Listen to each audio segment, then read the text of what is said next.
Hey guys, back at it again with another style tutorial for you all. As most requested in my Patreon poll, this one will be about post-apocalyptic looks, which might actually be my favourite style ever. I am a huge Mad Max Fury Road fan, so most of my post-apocalyptic looks are drawn from that kind of diesel punk, road warrior, desert wasteland universe. But there are no rules to say that you have to stick with that. Perhaps you want to be a post-apocalyptic wood elf, or nomadic space shaman from Tatooine, or dark ruined city assassin fighting zombies. Post-apocalyptic as a style of dress isn't exactly established, and isn't as defined as, say, streaker fashion is. Instead, I look at it as taking a certain feel and aesthetic from films and other media, and adapting it into looks. And there is no real right or wrong. I mean, in reality, everyone is probably going to wear whatever they damn well want or can get their hands on. It can definitely be said that it can be more about function over fashion, because when you are living through the apocalypse, you are probably concerned with one thing: survival. And whilst that can influence how you pick things for your outfit, it definitely doesn't mean you have to look like you've been living in a nuclear desert for 7 years. This video will show you what I call soft, daytime, casual, post-apocalyptic looks. Looks you can wear out that give a vibe of a wastelander without the need for a more costume elements like goggles, tons of dirt and dust, and crazy makeup or hair. As always, mostly everything I'll be wearing has been thrifted, and I will say when something isn't. And just a note on that, ironically, extremely post-apocalyptic looking clothing can actually be very expensive. You don't really want your post-apocalyptic outfit to look brand new and store-bought, and yet trying to find stuff that is already looking worn and old and distressed can cost a lot. One of my favourite brands for this kind of inspiration is Demo Buzzer, who make such incredible garments, but they are extremely pricey. I can only ever dream of owning a cardigan or scarf from them one day. But that doesn't mean I can't use them for inspiration. I look at the colours, the shapes, the textures of the garments, and then I try to find something similar when thrifting. The plus side of thrifting for this style is you have a much better chance of finding something very worn and maybe a bit distressed looking. Worn leather belts, jackets, bags and boots always give that post-apocalyptic vibe, and super old worn t-shirts, cardigans, vests and pants can also work really well. And you can always distress things yourself too. With all that being said, let's get into it. So I've laid out all the pieces I'm going to use in these outfits, and as you can see, there's definitely a certain colour palette occurring. We have a few greys, dark browns, khaki grey greens, lighter browns and beiges, and sandy colours. All very earthy, all giving that essence of a dusty wasteland environment. All the shoes I've chosen are boots, because to me a good pair of sturdy weathered boots for trekking through the desert are always an essential. So the first look is something very simple and is using mainly greys. I have these leggings and this top, and the leggings are in this acid wash fabric, which already gives a distressed look. And the top is a very old, worn looking fabric. I've chosen these grey boots because they are already a bit old and distressed, and then I'm adding this grey bag that's in this faded leather. And finally, no post-apocalyptic look would be complete without some kind of scarf to stop you eating all that dust. This scarf is very lightweight and is a beautiful linen texture, and the subtle khaki grey green still complements the other faded greys of the look. This can be a look in of itself, but I'm just going to add another layer to show you what that would look like.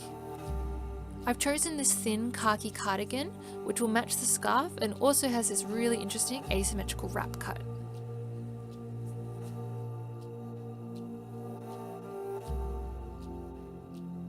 Second look is still staying with some greys, but we're going to add a bit more brown. I've swapped the leggings for jeans, and this is actually the only pair of jeans I own and really the only time I ever wear them.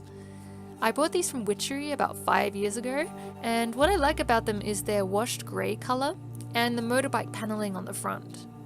Jeans like this are a great post-apocalyptic garment because they're practical and durable. I've paired them with this simple grey thrifted top, but as you can see the fabric is pretty worn looking and it doesn't look brand new. To introduce some brown to the look, I'm going to wear these light brown beige thrifted boots. Because these are thrifted, they are already pretty well worn and even have a distressed look to them. To complement this brown, I have another old thrifted top I'm going to layer over the grey singlet. This layering works because both tops are different lengths and just gives some interest and depth to the look. The light brown on the graphic on the top also matches the light brown of my boots. Next, I'm going to add something that always gives me the post-apocalyptic vibes, a cropped jacket. Now this jacket is actually from Talismana Designs, and I'm wearing it because I have still yet to thrift the perfect cropped distressed leather jacket. I would love a design like this in leather, but I'm just yet to find it. So in the meantime, this handmade jacket will do to show you what I mean. The jacket is in a gorgeous stonewash brown to give it a distressed look, and I personally just really like the look of a crop jacket. It makes me think of a motorcycle jacket, and maybe you're crossing the desert on your own badass skull-covered motorbike. Lastly, I'm adding the same faded grey bag and a scarf. I love this little scarf because it's a beautiful rough linen texture and has this distressed fringe which is very Wastelander.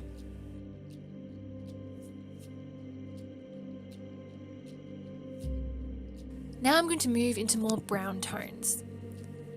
I have the same grey top, but I'm wearing these very lightweight harem pants in this brown beige colour.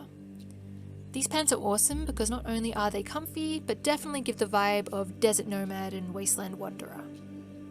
With these, I'm wearing some dark brown lace-up boots, and I'm adding a vest. This is a waterfall cut vest to give a really nice drape, and it's in this sort of heathered fabric that is tones of brown and light beige woven together. I'm adding a belt because when I wear a lot of loose-fitting things, I like to have something cinched to show my waist and give the outfit a more defined silhouette. It's also a brown that will match the boots. Next is a distressed leather brown bag that I thrifted. And finally, this big textured brown scarf. I really focus on texture for post-apocalyptic looks because I want the looks to feel quite gritty and tactile with durable fabrics that would last the end of the world.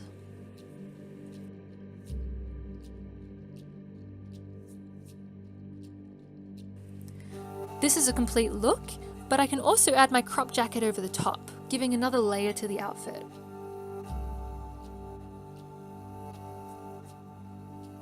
The final looks I'm going to show you are based more on sand dune colours and tend to always give me a little bit of Jedi on Tatooine because of the colour shades. I'm starting with this light beige tunic dress that has a really cool texture on top and an asymmetrical cut with the skirt. With it, I'm wearing brown textured stockings and my light brown boots, and these stockings you can find on Sock Dreams.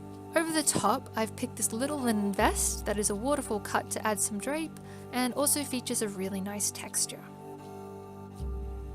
And I'm adding a few accessories this time with these two wide bracelets that have tones that match the colours of the boots. To complement the dark brown of my stockings, I've picked this dark brown belt with copper accents to bring some warm tones to match the jewellery. And this necklace with its sandy coloured string. For the bag, I've picked this thrifted one because I love how well worn it is and the sandy beige tones that match the necklace.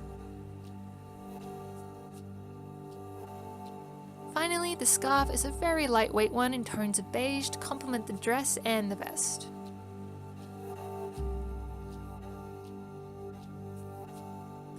For those that live in colder climates, I'm going to show you a warmer version of this look, because who's to say it doesn't get cold at night in the nuclear desert?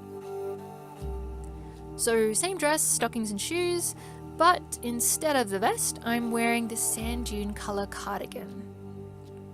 It's still quite lightweight, but it's definitely warmer than the vest. I like it because of its texture and how it gathers and drapes around the hem. Adding the same dark brown belt to match the stockings.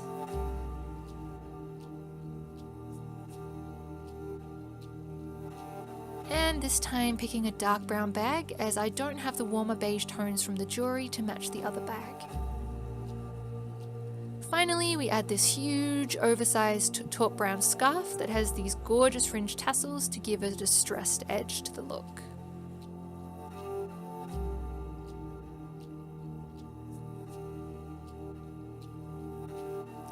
Lastly, I'm going to show you one more slight variation of this look. I'm adding this brown cotton maxi skirt underneath. This gives a bit more of a softer look, but it's still in keeping with all the shades in brown and beige in the outfit.